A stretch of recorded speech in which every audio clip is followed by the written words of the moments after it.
Secara umum, media pembelajaran memang terdiri dari beberapa macam media, yaitu media visual, media audiovisual, media multimedia, dan media realita.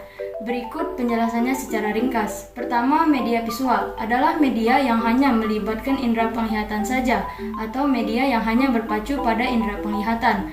Yang termasuk dalam media ini adalah media cetak verbal, media cetak grafis, dan media verbal non-cetak.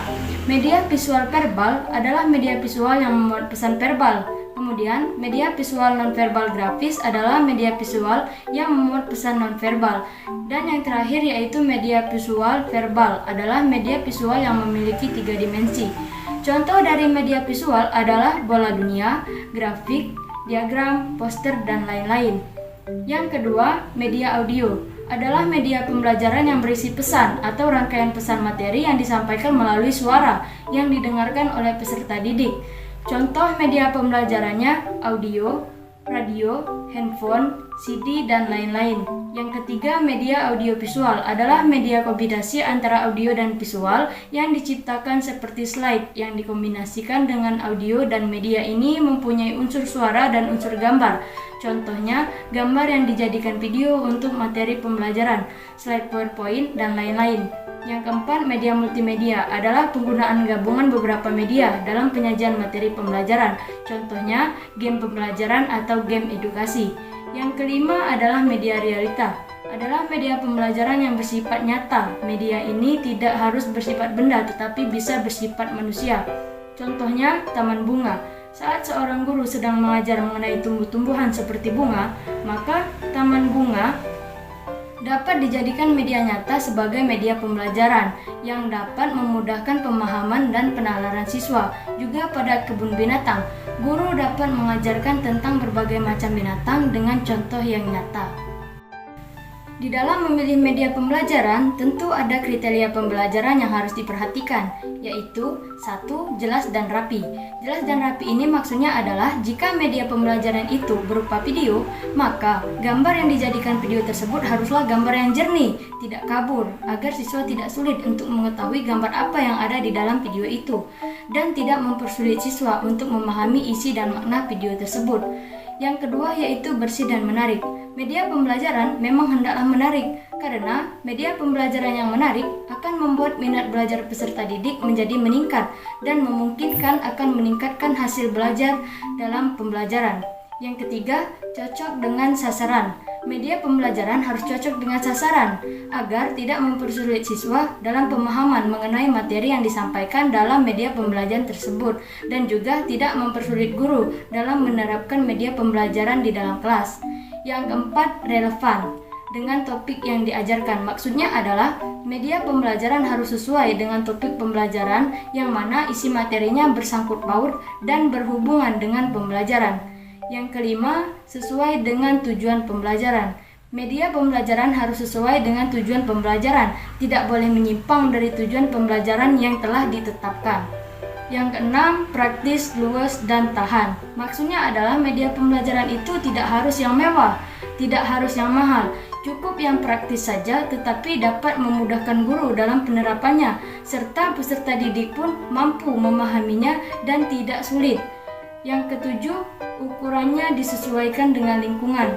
Maksudnya adalah media pembelajaran tersebut sesuai dengan lingkungan pembelajaran, ukurannya tidak terlalu besar sehingga tidak membuat ruang belajar menjadi sempit. Dan juga jika kawasan tersebut merupakan kawasan yang susah sinyal, pakailah media pembelajaran yang tidak menggunakan internet agar tidak menjadi hambatan dalam proses belajar mengajar berlangsung. Contohnya dalam pembuatan media pembelajaran visual. Dalam pembuatan media pembelajaran visual ini, ada prinsip atau kriteria yang harus diperhatikan, yang disingkat dengan kata visual. Berikut ini penjelasannya. 1. Visible, artinya mudah dilihat. Dalam hal ini, media pembelajaran hendaklah mudah untuk dilihat serta dipahami oleh peserta didik, agar peserta didik tidak kesulitan dalam memahami materi pembelajaran. Yang kedua, interesting, artinya menarik. Video pembelajaran yang menarik juga akan menarik minat peserta didik, sehingga dapat membuat peserta didik aktif selama pembelajaran berlangsung. Yang ketiga, simple, artinya sederhana. Maksudnya media pembelajaran tidak harus mahal dan mewah. Yang paling utama adalah media pembelajaran tersebut mudah digunakan serta mudah dipahami oleh peserta didik dan tidak mempersulit guru dalam penyampaiannya. Yang keempat, useful. Artinya isi media pembelajaran tersebut berguna atau bermanfaat bagi peserta didik. Yang kelima, accurate. Artinya benar.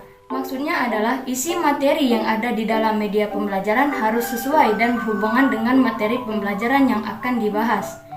Yang keenam, legitimate, artinya masuk akal. Dalam hal ini dimaksudkan agar materi yang ada di dalam media pembelajaran itu masuk akal, tidak menyimpang dari bahasan dalam proses belajar mengajar. Dan yang ketujuh, structured, artinya terstruktur dan tersusun baik. Maksudnya adalah media pembelajaran haruslah terstruktur dan tersusun dengan baik dengan urutannya masing-masing.